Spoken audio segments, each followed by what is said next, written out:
Oke semuanya, perkenalkan nama saya Abi Putra Nugroho dari Teknologi Rekayasa Otomasi Angkatan 2024. Angkatan 2024 dengan 3 digit dan terakhir 0711. Nah, pada kesempatan kali ini, aku akan aku akan memberikan penjelasan tentang perhitungan dan sizing komponen sistem kontrol motor listrik. Nah, yang pertama untuk perhitungan IFL. IFL sendiri adalah untuk arus penuh motor. I sebagai arus, FL artinya full load, dan untuk keseluruhannya artinya full load current atau arus beban penuh adalah nilai arus ampere yang ditarik oleh motor ketika beroperasi pada beban penuh dan daya HPKW maksimum. Ini adalah nilai patokan utama untuk semua perhitungan sizing komponen. Nah, untuk menghitungnya itu ada dua metode. Yang pertama tuh metode terbaik menjadi baca template pada motor. Cara paling akurat adalah melihat langsung pada template pada motor. Pada sini sudah dicantumkan nilai IFL-nya pada tegangan kerja yang spesifik. Misalnya 380 volt. Contoh template-nya misalnya power 5,5 kW, voltage 380 atau 660 V, current 11,2, 6,5. Ini berarti IFL motor tersebut ada 11,2 ampere jika dioperasikan pada tegangan 380 dengan sambungan delta. Kemudian yang B, metode perhitungan jika tidak ada template atau template-nya tuh sudah terbaca.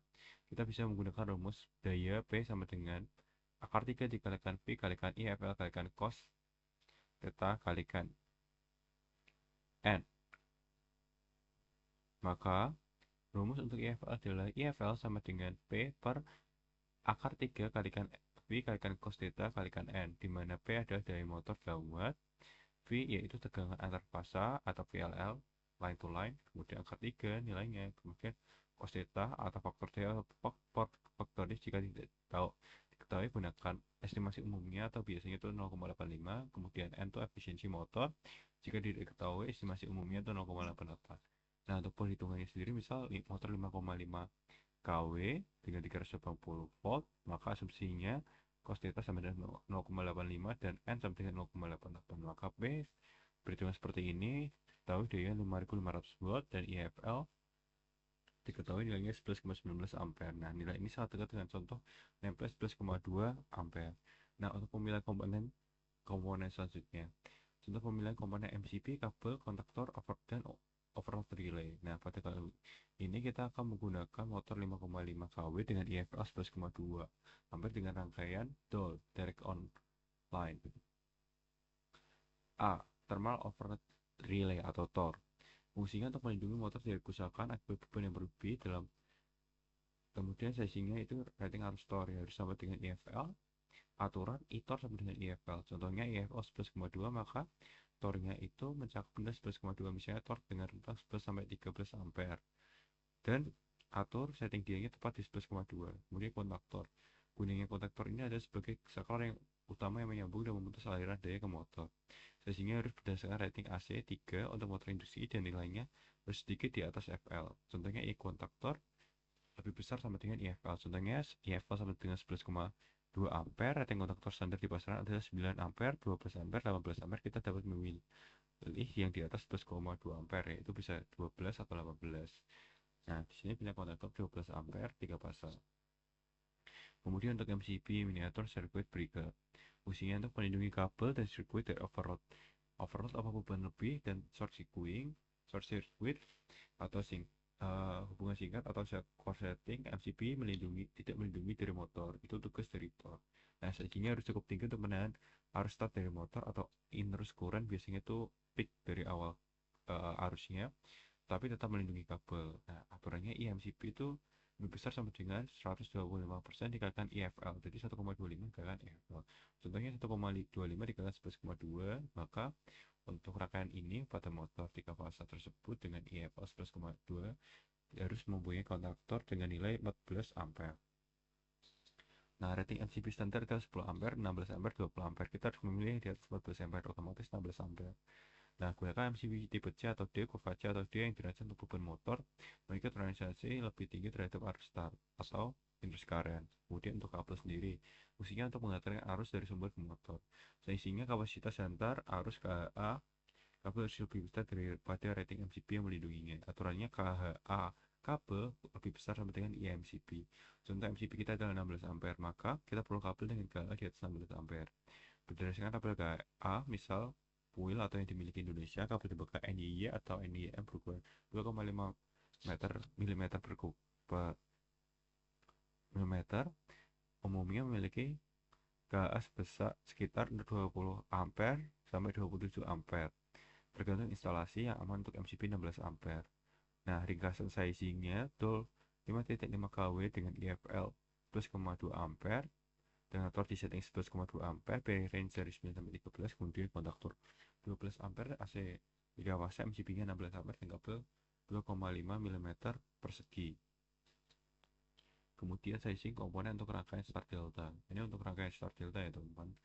Untuk rangkaian start delta ini berbeda karena arusnya itu terbagi. Rangkaian ini harus menggunakan 3 kontaktor, main, delta, dan start, dan harus memiliki mengalir ke lita motor lebih kecil. Arus line main E-line sama dengan IFL. Contoh kita pakai yang tadi 11,2 arus fase winding, I fase sama dengan E-line per akar 3 sama dengan 0,8 dikalikan E-line. Perhitungannya I fase sama dengan 0,58 dikalikan 11,2 dari rangkaian kita tadi, maka didapatkan 6,49 ampere. Untuk sizing komponennya seperti ini. MCB-nya itu komponen ini dipasang sebelum rangkaian terbagi. Mereka harus menanggung penuh arus penuhnya. Perhitungannya sama dengan MCB 16 ampere, kabel utamanya 2,5 mm persegi. Untuk kontaktornya sendiri, ketiga kontaktor itu K1 main, K2 start, K3 delta ini hanya dialiri oleh arus fase. Aturannya untuk rangkaian start delta ini kontaktor harus lebih besar sama dengan I fase. Contohnya I fasenya 6,49 ampere, maka rating kontaktor standarnya adalah 9 ampere dan 12 ampere, maka kita pakai 9 ampere AC 3 fase untuk ketiga kontaktor tersebut. Nah, untuk tornya sendiri kita itu dipasang untuk mengukur arus fase setelah kontaktor main sebelum hitam motor atau perlindungan motor lebih akurat. Settingan amarnya tor itu sama dengan I fase, jadi 6,9. 49 kita pilih tor yang tanya 6,49. Kalau di ini ada tuh 5,5 sampai 8 ampere, lalu kita setel atau set menjadi 6,9 ampere. Nah, untuk sizingnya sendiri itu bagaimana sih menggunakan sizing? Nah, sizing adalah tabel yang diterbitkan oleh produsen, misalnya Schneider, Siemens, Omron, dan lain sebagainya, atau panduan praktis yang merangkum sebuah perhitungan ini. Ini adalah panduan yang cepat dan sangat berguna. Cara menggunakannya adalah kita cari daya dari motor tersebut, temukan barisnya sesuai dengan daya motor, misalnya 5,5 kW per 7,5 HP. Verifikasinya IFL sama dengan kolom kedua biasanya menunjukkan IFL perkiraan. Pastikan ini sesuai dengan template Anda. Kemudian baca ke kanan. Cukup baca ke kanan untuk menemukan rekomendasi, misalnya tipe kontaktor door, jumlah kontaktor star delta, tentang titik overload, dan ukuran sekring atau MCB. Nah, untuk menyisinya itu seperti ini ya teman-teman. Ini contohnya saja. Terus kita harus baca di sini, perhatian selalu periksa asumsi tabel. Misal tegangan kira 80 volt, suhu sekitar 40 derajat Celcius, jenis kabel, digit adalah panduan nempel, dan standar Puil adalah aturan final.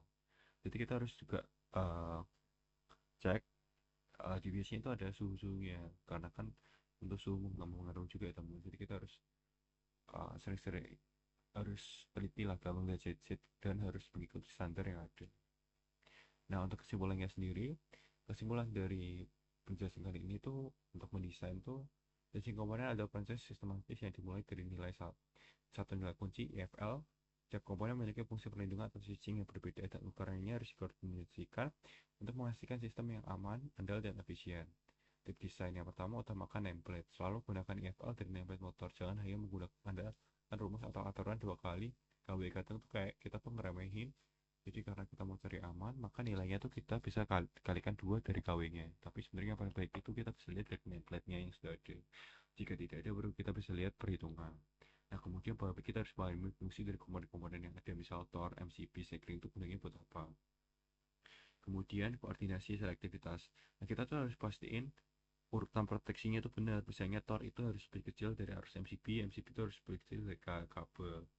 Jadi itu kita nggak boleh sembarangan buat tentuinnya, karena sebenarnya itu udah ada aturannya. Terus faktor lingkungan, jika motornya itu dipasang di lokasi yang lapang, misalnya di atas 40 derajat atau lebih, maka kabel dipasang ke bundel atau perlu dirating atau memilih ukuran yang lebih besar untuk kabel dan komponen. Ini gunanya supaya tidak overheat atau kepanasan terus dan menyebabkan kebakaran atau lain sebagainya yang kejadian-kejadian buruk. Kemudian gunakan tipe MCB yang tepat. Karena MCB ini gunanya untuk penyelamatan atau safety, kita harus gunakan MCB tipe C atau D untuk motor dan tipe D untuk rumah, dan akan trip tipe B itu untuk rumah. Jadi kalau kita gunain ke motor nggak bisa karena akan trip saat motor start, karena pasti inner scarring-nya tuh kecil, sedangkan motor tuh pasti tinggi inner scarring-nya. Nah, terakhir itu kita harus memeriksa standar lokal. Kalau ada standar kelistrikan yang berlaku di wilayah kita, misalnya di Indonesia ini tuh kita punya PUIL, Persyaratan Umum Instalasi Listrik, yang ini tuh panduan kita untuk memasang rangkaian atau sistemasi wiring dari sebuah rangkaian yang kita miliki, sistem kontrol motor listrik yang kita miliki. Nah, mungkin sekian penjelasan saya pada kali ini tentang perhitungan dan sizing komponen sistem kontrol motor listrik. Maaf jika ada salah dalam perkataan ataupun perbuatan. Terima kasih.